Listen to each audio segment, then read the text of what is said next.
Hari ini saya akan menjelaskan film thriller kriminal dari tahun 2021, berjudul Midnight. Saat itu larut malam ketika seorang wanita muda akhirnya meninggalkan tempat kerjanya setelah bekerja lembur. Sekelompok pria menaiki taksi yang pertama kali dilihatnya, jadi sekarang dia terpaksa berjalan pulang.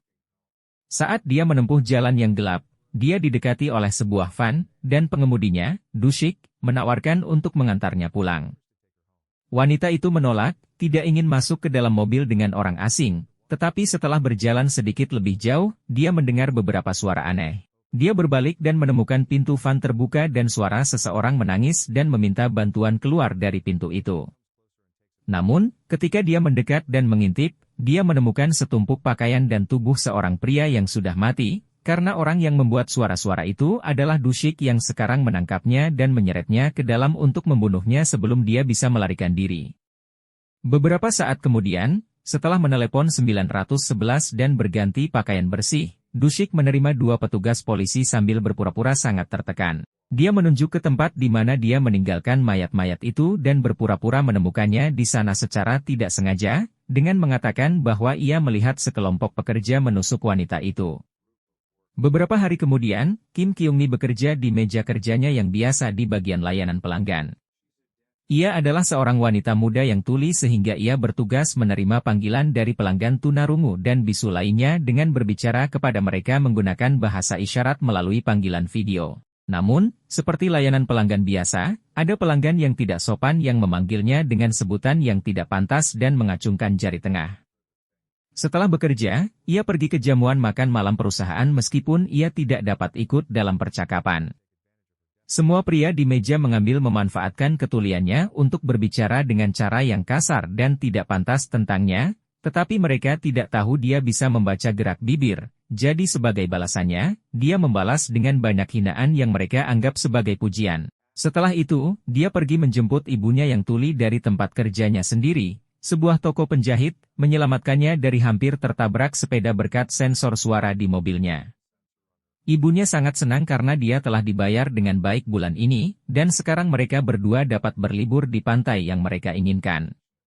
Di bagian lain kota, Choi Seo-jung bersiap-siap untuk pergi keluar. Namun, saudara laki-lakinya, Satpam Jong-tak, bersikap sangat protektif sejak kematian orang tua mereka, jadi dia berdebat dengannya tentang pakaian apa yang dikenakannya dan jam berapa dia boleh pulang. Dia berjanji untuk bersikap baik, tetapi kemudian, dia mengabaikan pesan teks saudara laki-lakinya saat dia berkencan dan tidak pulang sepagi yang dijanjikannya. Karena dia juga tidak mengangkat teleponnya, Jong-tak memutuskan untuk keluar dan mencarinya. Larut malam ketika Dushik keluar untuk mencari korban lainnya, dia melihat Kyung-mi meninggalkan ibunya di dekat tiang alarm saat dia mencari tempat parkir dan memilih untuk mengejarnya, tetapi pada saat itu, Seo-jung muncul berjalan di jalan yang sama, jadi Dushik memutuskan bahwa dia akan melakukannya. Dia berlari dan dengan cepat melompat ke arahnya, tanpa diketahui karena ibu Kyung-mi berjalan ke arah lain dan tidak dapat mendengar apapun. Setelah dia selesai dengannya, dia bergerak untuk memeriksa ibunya, tetapi rencananya terus terganggu. Pertama, Jong-tak mampir untuk bertanya kepada ibunya apakah dia melihat saudara perempuannya, pergi setelah mendapat jawaban negatif, dan kemudian, Kyung-mi kembali dari tempat parkir. Dalam perjalanannya untuk menemui ibunya, dia melihat sepatu putih tiba-tiba keluar dari gang gelap, dan ada juga seseorang yang berteriak minta tolong meskipun dia tidak bisa mendengarnya. Setelah sepatu kedua keluar, Kyung-mi memutuskan untuk masuk ke gang dan menemukan Seo-jung yang menangis dan berdarah meminta bantuan. Sebelum dia bisa melakukan apapun, Dushik muncul dengan kapak dan melompat ke Kyung-mi untuk membunuhnya, tetapi Seo-jung mendorongnya, memberi Kyung-mi kesempatan untuk lari. Kyung-mi kembali ke jalan dan ketika dia melihat ibunya, dia memilih untuk lari ke arah yang berlawanan untuk melindunginya. Dia kembali ke tempat parkir dan bersembunyi di antara mobil-mobil saat dia berjalan menuju pintu belakang, yang gagangnya berderit. Saat ia mulai membukanya dengan hati-hati, Dushik mendengar suara itu dan mengejarnya, tetapi untungnya Kyung-mi membuka pintu tepat pada waktunya. Pintu itu dirantai di sisi lain sehingga ia tidak bisa membukanya sepenuhnya, tetapi celahnya cukup bagi seorang gadis mungil seperti dirinya untuk melewatinya dan meninggalkan pria bertubuh besar seperti Dushik di belakang. Kyung-mi berhasil mencapai mobilnya dan menelepon ibunya untuk menyuruhnya menunggu di dekat alarm. tetapi tepat setelah ia menutup telepon, Dushik muncul di kursi belakang dengan pisau di tangannya. Dia menyuruhnya menyetir, namun, alih-alih membawanya keluar dari gedung, ia malah melaju ke arah tembok, berhenti tepat sebelum mereka menabrak dan memanfaatkan kesempatan itu untuk melarikan diri. Kejar-kejaran lain pun dimulai, dan Kyungmi berhasil sampai ke ibunya sebelum Dushik dapat menangkapnya.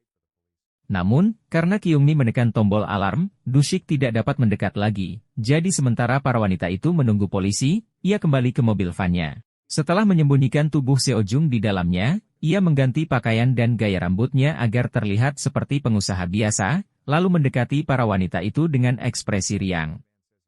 Kyungmi tidak mengenalinya dia karena pembunuhnya mengenakan topeng dan topi, jadi ketika pria ini mengatakan dia mencari saudara perempuannya, Kyungmi mempercayainya. Dia akan membawanya ke gang gelap ketika polisi tiba, tetapi petugas menemukan gang itu kosong. Kyungmi meminta untuk melihat kamera keamanan, tetapi penjaga di tempat parkir menunjukkan kepada mereka bahwa kamera itu dimatikan oleh anak-anak yang nongkrong di sana untuk merokok. Mereka bertiga dibawa ke kantor polisi sehingga mereka dapat membuat laporan yang tepat. Di lift, Dushik terus melihat senjata di tasnya sebelum melirik para wanita, dan ini diperhatikan oleh ibu Kyungmi, yang berpikir dia tidak terlihat sangat sedih lagi. Untuk menjaga penyamarannya, dia mengambil telepon hitam dari tasnya dan memberitahu mereka bahwa dia lega telah menerima pesan teks dari saudara perempuannya, yang berarti mayat itu bukan miliknya. Beberapa saat kemudian, Kyungmi telah selesai memberikan pernyataannya, tetapi petugas tidak dapat berbuat banyak tanpa adanya jasad atau deskripsi fisik si pembunuh. Dushik ingin membantu, tetapi polisi memarahinya karena menyela pernyataan orang lain, dan gelandangan yang tidur di sofa di dekatnya mengambil kesempatan untuk menghinanya juga. Melihat ini sebagai sebuah kesempatan, Dushik pergi ke tempat pendingin air dan sambil mengambil cangkir, ia menghina gelandangan itu dengan nada rendah sehingga petugas tidak dapat mendengar mereka. Hal ini membuat pria itu marah, yang langsung melompat ke Dushik untuk memukulnya, dan selama pergumulan, Dushik menjatuhkan telepon putih di lantai yang diambil oleh ibu itu. Polisi itu menarik gelandangan itu dan membawanya ke ruangan lain, jadi Dushik mengambil kembali teleponnya dan pergi untuk melihat pernyataan Kyungmi sebagai alasan untuk memeriksa informasi pribadinya. Sementara ia membaca, ibu itu memberi tanda kepada Kyungmi bahwa pria itu mencurigakan karena memiliki dua ponsel, dan saat dia melihat mereka berbicara satu sama lain, dia ingin tahu tentang apa itu. Saat sang ibu mencoba memberikan keterangan lebih rinci, polisi meninggalkan ruangan untuk mengurus gelandangan yang mencoba masuk kembali ke tempat itu, jadi Dushik mengambil kesempatan itu untuk memberitahu sang ibu agar tidak bergerak atau dia akan membunuh Kyungmi. Kemudian dia menunjukkan apa yang ada di dalam tasnya sambil mengambil pisau dan bergerak ke arah putrinya, tetapi sang ibu berhasil membuat suara keras yang membuat yang lain waspada. Jongtak berbalik tepat pada waktunya dan menghentikan pisau itu, jadi kedua pria itu mulai berkelahi saat para wanita itu keluar dan memanggil polisi. Dushik mengakui telah menyakiti Seojung, yang membuat Jongtak marah. Dia mulai memukuli Dushik dengan marah dan bahkan mengambil pisau untuk meletakkannya di lehernya, menuntut untuk mengetahui lokasi saudara perempuannya, tetapi mereka diganggu oleh polisi. Dushik berpura-pura menjadi korban dan karena posisi mereka yang membahayakan, para petugas mempercayainya, jadi mereka menangkap Jongtak sebagai gantinya. Dushik bisa berjalan bebas, dan para wanita tinggal bersama Jongtak sementara polisi memeriksa kamera keamanan dan melihat bahwa mereka mengatakan yang sebenarnya. Sementara Jongtak kembali ke jalan untuk mencari saudara perempuannya, polisi membawa para wanita ke apartemen mereka, yang memiliki banyak lampu yang berkedip jika mendeteksi gerakan. Saat ibu dan anak minum teh, lampu memperingatkan mereka tentang seseorang di pintu, yang membuat mereka khawatir karena sudah sangat larut, tetapi ternyata hanya rekan kerja ibu yang datang untuk mengambil beberapa tas. Kedua wanita tua itu pergi bersama-sama, meninggalkan Kyungmi sendirian di apartemen, tidak menyadari bahwa Dushik kini telah tiba dan merusak sensor di luar pintu sehingga cahaya tidak akan memberitahu lokasinya. Namun langkahnya di dalam terdeteksi, jadi ketika Kyungmi meninggalkan kamarnya untuk menyelidiki, Dushik membuat alarm berbunyi agar Kyungmi berpikir bahwa itulah yang memicu lampu. Setelah itu, saat Kyungmi kembali ke kamarnya, Dushik selesai mematikan semua sensor lain di rumah sementara Kyungmi mengirim pesan kepada Jongtak, yang telah memberinya kartu namanya jika Kyungmi membutuhkan sesuatu. Dushik meraih kapaknya dan bersiap untuk menyerang, Tetapi pada saat itu, Kyungmi melihat mainan di meja rias menyala tetapi lampu tidak bereaksi terhadapnya, jadi dia berbalik tepat pada waktunya untuk menghindari serangan Dushik. Dia berlari ke ruangan lain dan meletakkan lemari di depan pintu sebelum mengirim sebuah pesan singkat untuk Jongtak untuk memberitahunya bahwa pembunuhnya ada di sini. Kemudian dia mengirim pesan singkat kepada ibunya untuk memberitahunya agar tidak kembali, tetapi saat pintu berhenti bergetar, dia mendapat pesan singkat yang mengatakan bahwa dia sudah ada di sana dan menemukan pintu terbuka. Mengira ibunya dalam bahaya, Kyungmi mulai memindahkan lemari pakaian. Tetapi saat semakin banyak pesan singkat dari ibunya yang meminta bantuan, dia menyadari bahwa ejaannya sempurna padahal ibunya biasanya tidak pandai mengetik. Saat itulah dia menyadari bahwa Dushik memiliki teleponnya dan dia berhenti memindahkan lemari pakaian tepat pada saat Dushik muncul di celah pintu.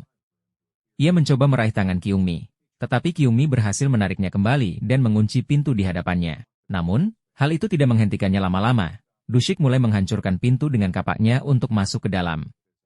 Karena tidak punya jalan keluar lain, Kyungmi melompat dari jendela, tetapi Dushik mencengkeram rambutnya saat ia terjatuh. Kyungmi melawan dan berhasil melepaskan Dushik, menyebabkan Kyungmi terjatuh dengan selamat di atas tumpukan sampah.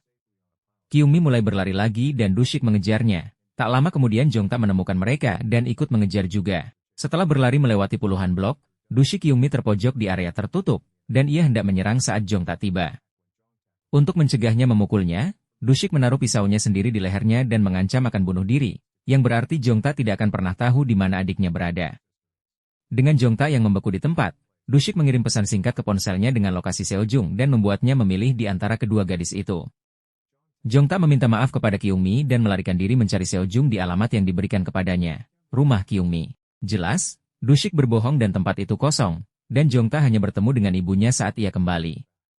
Sementara itu, Kyungmi mencoba menggunakan kursi dari tempat sampah untuk membela diri, tetapi Dushik mengambilnya dan menggunakannya untuk menjepitnya ke tanah.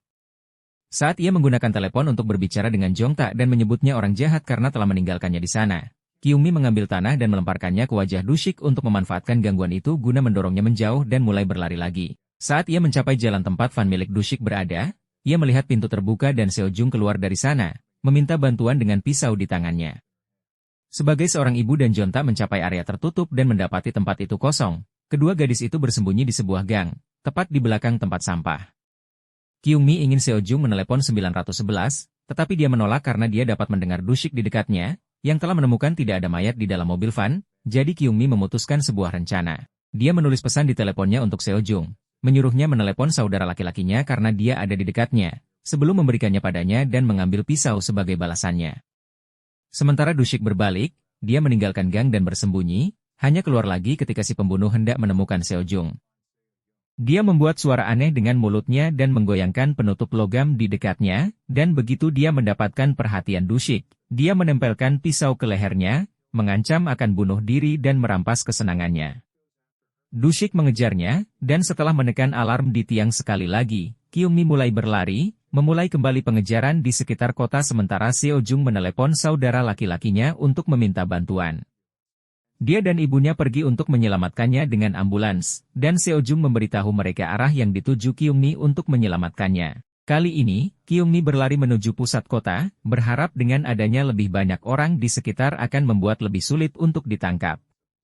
Dia menyeberang jalan yang ramai dengan banyak kesulitan karena dia tidak bisa mendengar suara mobil, tetapi setelah beberapa saat yang berbahaya, dia berhasil mencapai sisi lain dan masuk ke area komersial.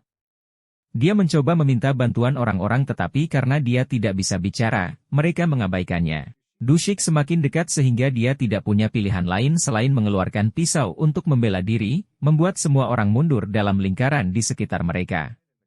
Seorang pria di kerumunan mencoba memanggil polisi tetapi Dushik menghentikannya dengan mengatakan bahwa itu adalah saudara perempuannya yang punya masalah dan polisi akan menakut-nakuti dia hingga melukai dirinya sendiri. Kyungmi menggunakan momen ini sebagai pengalih perhatian untuk melarikan diri. Namun beberapa saat kemudian, polisi menemukannya dan membawanya kembali ke Dushik. Mempercayai cerita saudara perempuannya, mereka juga mengembalikan pisau itu kepadanya. Begitu mereka pergi, Kyungmi mulai menangis dan dengan beberapa suara yang berhasil dia buat, dia memohon padanya untuk tidak membunuhnya karena dia masih memiliki banyak hal yang harus dilakukan. Tidak ingin melakukan ini di depan orang-orang, Dushik membawanya ke sekutu terdekat dan setelah mengatakan padanya bahwa dia hampir meyakinkannya tetapi itu tidak cukup, dia bersiap-siap untuk menusuknya. Untungnya, Jongtak tiba dan menghentikannya tepat pada waktunya. Kedua pria itu mulai berkelahi dan Jongtak berhasil mencengkeram leher Dushik untuk mencekiknya. Ia melepaskannya begitu ia pingsan dan pergi untuk memeriksa Kyungmi, memberitahu bahwa Seojung aman di rumah sakit dan ibunya ada di dekatnya. Ia tiba-tiba diganggu oleh Dushik, yang hanya berpura-pura pingsan dan sekarang memukul Jongtak dengan botol kosong dan berbagai potongan sampah lainnya. Kyungmi berhasil menghentikannya dengan mengambil pisau, jadi Dushik memutuskan untuk meninggalkan gang dan mengejar ibunya. Dia menemukan ibunya di tengah area komersial dan mendekatinya, memintanya untuk mengikutinya ke gang gelap, tetapi pada saat itu Kyungmi melihat mereka dan mengejarnya dengan pisau di tangannya. Dushik mengolok-oloknya karena dia gagal menusuknya dan hanya berhasil melukai tangannya. Namun, itu bagian dari rencana, dia meletakkan pisau di tangan Dushik dan menusuk dirinya sendiri, membuatnya tampak seolah-olah itu adalah dirinya. Kerumunan itu mundur, secara efektif mempercayai tipuan itu dan tidak mendengarkan kepadanya ketika dia mengatakan itu bukan dia. Polisi kemudian tiba dan menembak ke udara sebagai peringatan, tetapi Dushik tidak berhenti bergerak. Jadi mereka menembaknya di badan beberapa kali.